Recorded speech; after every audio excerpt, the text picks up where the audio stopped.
اس وقت جو باب امام بخاری نے باندھا ہے یہ باب ہے ستونوں کے درمیان نماز پڑھنے کے حوالے سے۔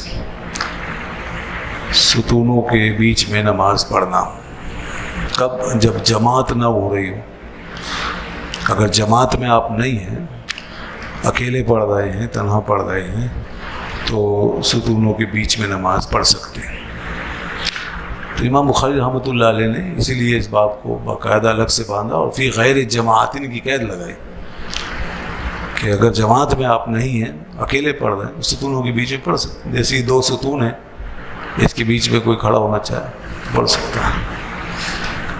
تو اس کا مطلب یہ ہوا کہ جماعت کے اندر اگر آپ ہیں تو پھر ستونوں کے بیچ میں کھڑا نہیں ہونا چاہیے، اور صف کے درمیان میں پھر ستون نہیں آنے چاہیے، الا یہ کہ لوگ زیادہ ہیں، مسجدیں چھوٹی ہوتی ہیں تو ستون ہوتے ہیں، بہرحال اب اس کو چھوڑ کے نماز پڑھتے ہیں تو پھر جگہ کم پڑتی ہے، تو وہ ایک مجبوری کی بات الگ۔ تو اندر تو جیسے ہم نے اب یہ کیا ہوا ہے، بالکل ستون کے بیچ میں صف نہیں بنتی، اور یہاں بھی کوشش کرتے ہیں کہ یہ ستون سے تھوڑی سی آگے ہو جائے، سب آدمی کھڑا ہو جائے، کوشش یہی ہوتی ہے۔ میں کہتا رہتا ہوں کہ سب کو تھوڑا سا آگے رکھیں تو تقریباً کھڑے ہو جاتے ہیں مل کر۔ تو لیکن جہاں مجبوری ہے وہاں پر بہرحال ستون بیچ میں آ جاتا ہے۔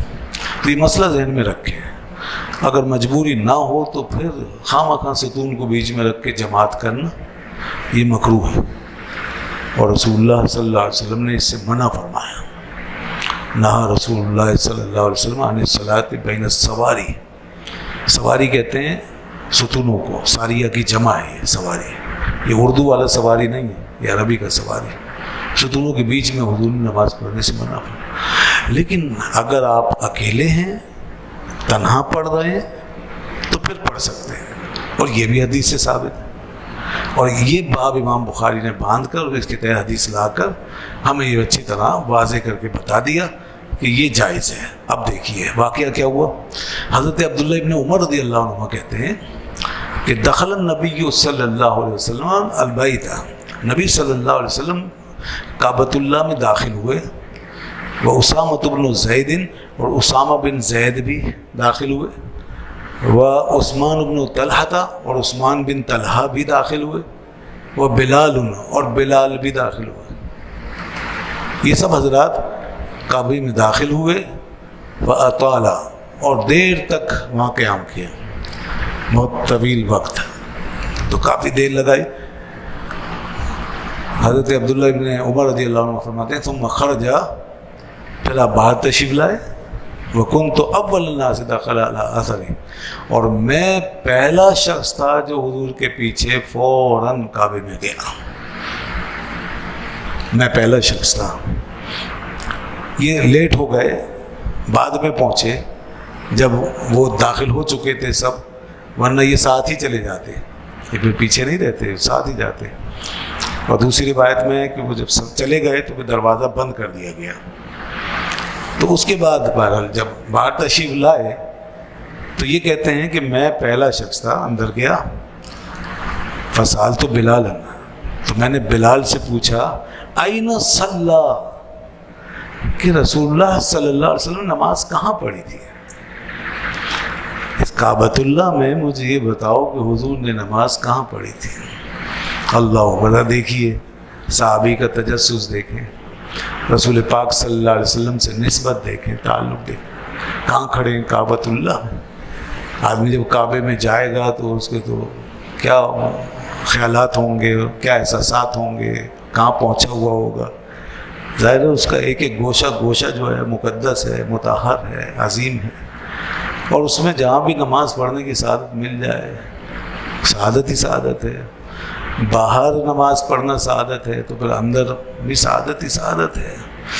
تو وہ اندر جانے کے باوجود وہ یہ پوچھ رہے تھے کہ حضور نے نماز کہاں پڑھی، تو پھر حضرت بلال نے کہا فقال بین العمودین المقدمین، یہ دو اگلے جو ستون ہیں اس کے بیچ میں۔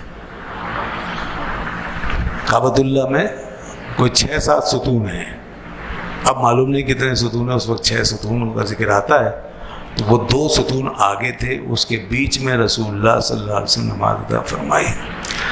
تو اب حضرت عبداللہ ابن عمر نے اسی جگہ نماز پڑھی۔ وہ اسی لیے پوچھ رہے تھے کہ میں وہ جگہ جہاں حضور نے نماز پڑھی ہے اس میں نماز پڑھوں، تاکہ مجھے رسول پاک صلی اللہ علیہ وسلم کی پوری برکت مل سکے، حضور کا پورا فیض مجھے مل سکے، اس جگہ میں جو برکت اللہ نے رکھ دی ہے وہ مجھے میسر ہے۔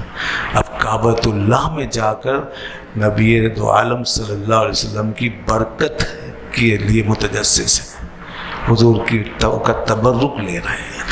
کعبہ خود برکت کا خزانہ ہے، کعبہ کے لیے اللہ نے فرمایا یہ مبارک جگہ ہے، برکت والی جگہ ہے، لیکن وہ وہاں پہنچ کے بھی حضور کی برکت ڈھونڈ رہے ہیں۔ یہ ہے وہ تعلق رسول پاک صلی اللہ علیہ وسلم سے، یہ ہمیں صحابہ کرام سے ملا ہے۔ میں نے پہلے بھی پچھلے درس میں بھی حضرت عبداللہ ابن عمر کے حوالے سے بتایا تھا کہ وہ سفر میں بھی انہی جگہوں کا انتخاب کرتے تھے جہاں جہاں رسول پاک صلی اللہ علیہ وسلم نماز پڑھی، پھر وہیں نماز پڑھتے، وہ ڈھونڈتے تھے، تلاش کرتے اور ان جگہوں کو ذہن میں رکھتے، یاد رکھتے تھے، اور یہاں بھی انہوں نے پوچھا اور پھر اس کے بعد اسی جگہ پہ انہوں نے نماز پڑھی۔ تو یہ سمجھنا چاہیے۔ لوگ ان باتوں کو نہیں سمجھتے اور کہتے ہیں جی کیا ہوتا ہے، جی بندوں سے کیا ہوتا ہے، بس اللہ تعالیٰ سے ہمارا تعلق ہے، ہم نے بس اس سے لو لگا لی، بات ختم ہو گئی، ہم نے اتنے حج کر لیے، اتنی ہم نے نمازیں پڑھ لی، اتنے ہم نے سجدے کر لیے، اتنا ذکر فکر کرتے ہیں، اب بندوں سے کیا ہوتا ہے، اللہ نے ہمیں بڑی توفیق دے رکھی ماشاءاللہ۔ نہیں، یہ اپنی عبادتوں پہ نازا ہونے والی بات ہے، یاد رکھیں۔